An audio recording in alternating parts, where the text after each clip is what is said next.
Hi Earth Signs, Taurus, Virgo, and Capricorn. Welcome po sa ating channel at ito ay inyong Daily Gabay Tarot Reading for May 11, 2024. Please be reminded, kung naka-resonate kayo, comment down. Kung hindi kayo naka-resonate, ibigay niyo po sa iba kasi general reading po ito.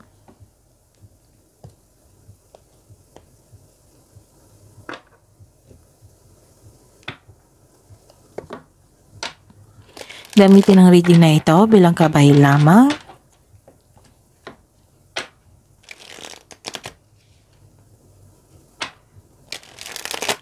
Balik po kayo dito bukas para sa ating Daily Gabay Tarot Reading. Please like, subscribe, and click the button for notification para updated po kayo sa Daily Tarot Reading natin. Maraming salamat po.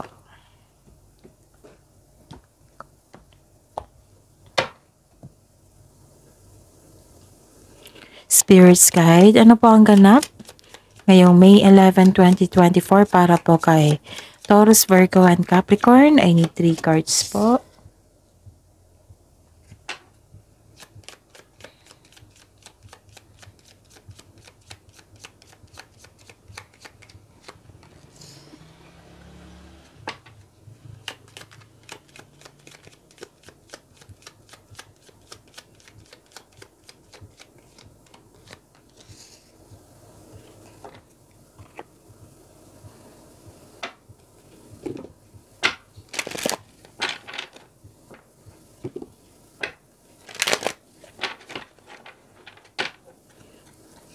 Spirits Guide, mensahe po, mga mensahe para kay Taurus, Virgo, and Capricorn ngayong May 11, 2024.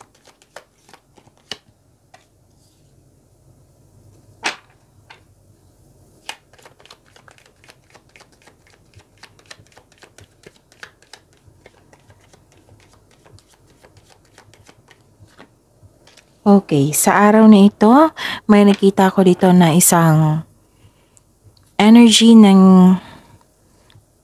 pwedeng kayo to ha, pwedeng energy ng isang babae to na nagbibigay ng happiness sa inyo, maari siya yung magbigay ng happiness and peace of mind sa inyo or magbigay ng sakit ng ulo.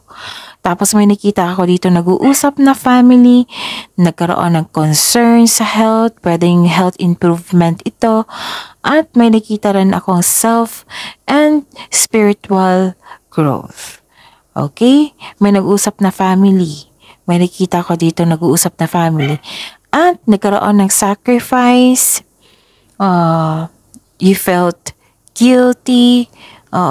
May nakita kong guilt dito nahihirapan, nabibigatan, sacrifice. May ganap na ganyan. Tapos, you felt guilty. Okay? You felt guilt. And sabi pa ng message dito, may message na para sa inyo. Surrendering to the journey, release and control, and shout out to the heavens with happiness. Spirits Guides, energy po ni Taurus, Virgo, and Capricorn ngayong May 11, 2024.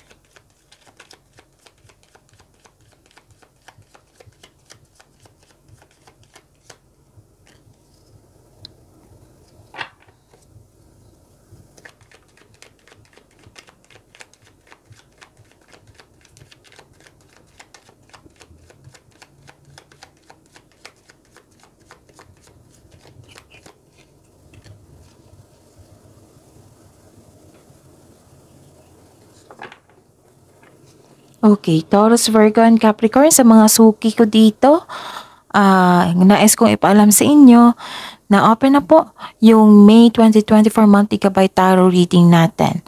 So, kung gusto nyo magpa-book today, then message na po ako. And sa mga bago dito, sa mga gusto mag-personal reading, di pa po, video nyo ito, may nakasulat dyan sa description na Taurus, Virgo, and Capricorn, Daily Gabay Tarot Reading for May 11, 2024.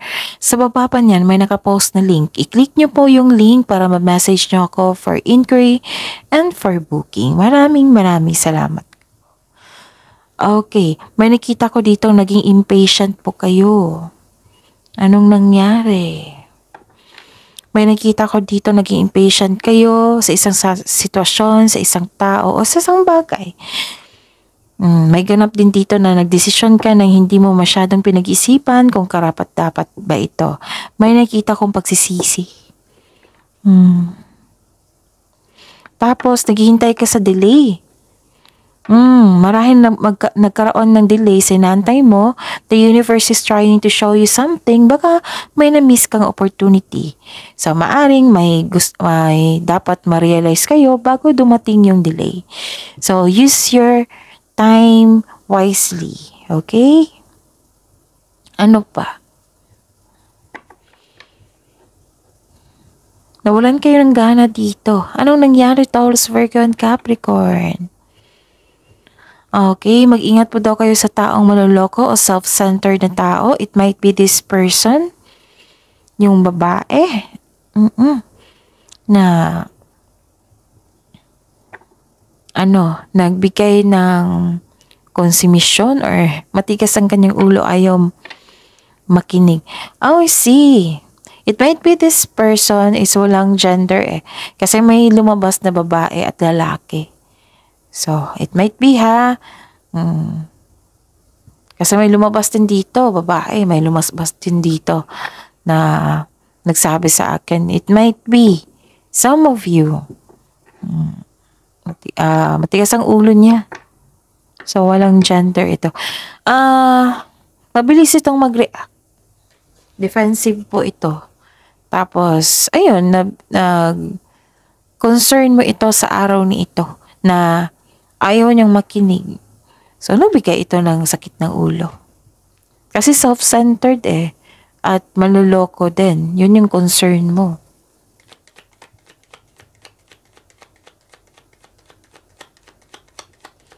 Career and money po ni Taurus, Virgo, and Capricorn ngayong May 11, 2024.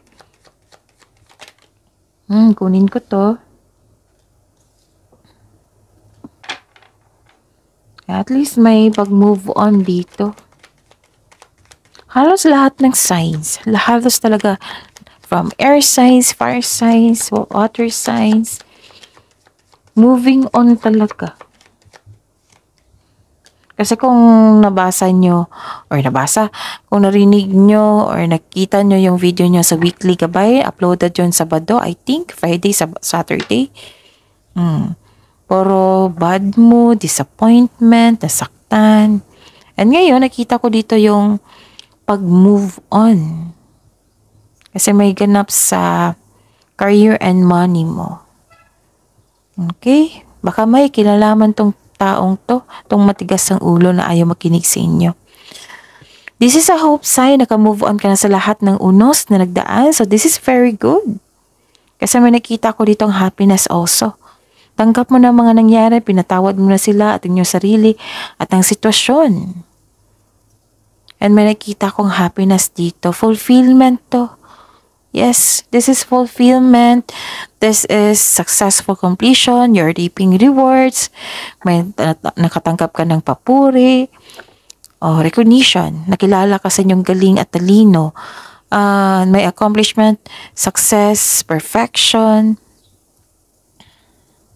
May matatanggap kang reward, recognition, pwedeng tulong. Meron din ako nakitang promotion dito or pagtaas ng allowance or sweldo. Para sa mga negosyante dito, may positive review kang matatanggap mula sa inyong customer or kliyente or even to your boss. May ganap na graduation.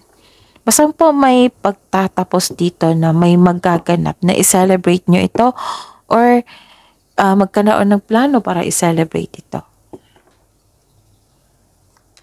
Spirits guys, so Taurus, Virgo, and Capricorn po ngayong May 11, 2024 regarding po sa love life nila, self-love, partnership, and romance.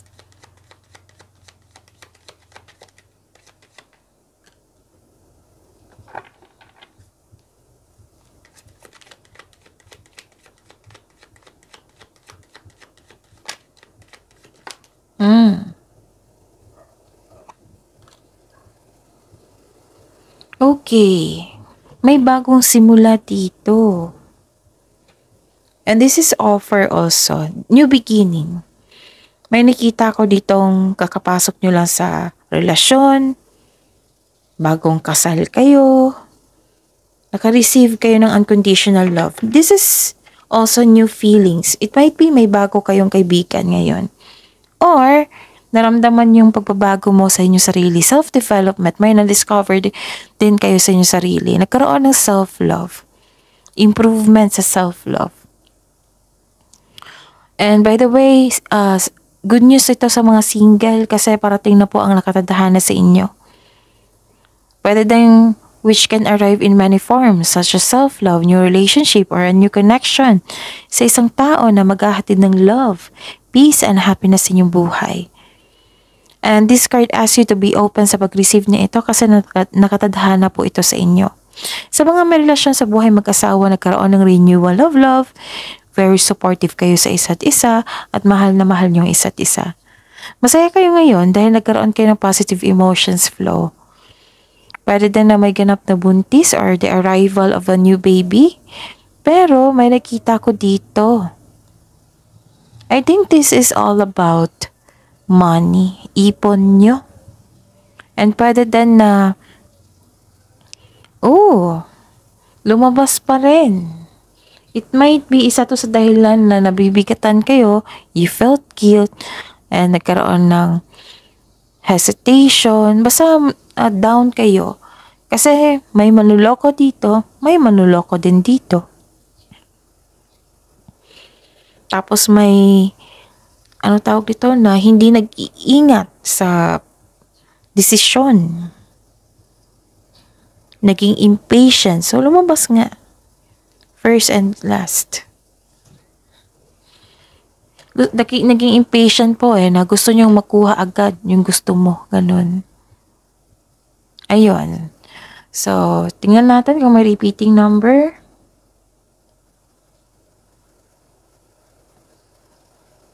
So, baka, wait. Meron isa. The spiritual meaning of 55 is related to, wow. Ito yung sabi ko sa inyo kanina na may naka-receive kayo ng unconditional love. So, the spiritual meaning of 55 is related to unconditional love for your life, changes sa inyong buhay, and opportunities.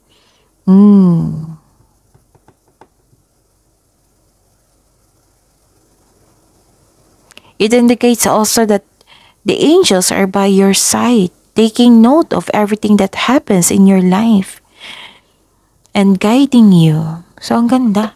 So, that is your reading, Taurus, Virgo, and Capricorn for today, May 11, 2024. Please like, subscribe, and click the button for notification para updated po kayo sa daily tarot reading natin. Maraming salamat po.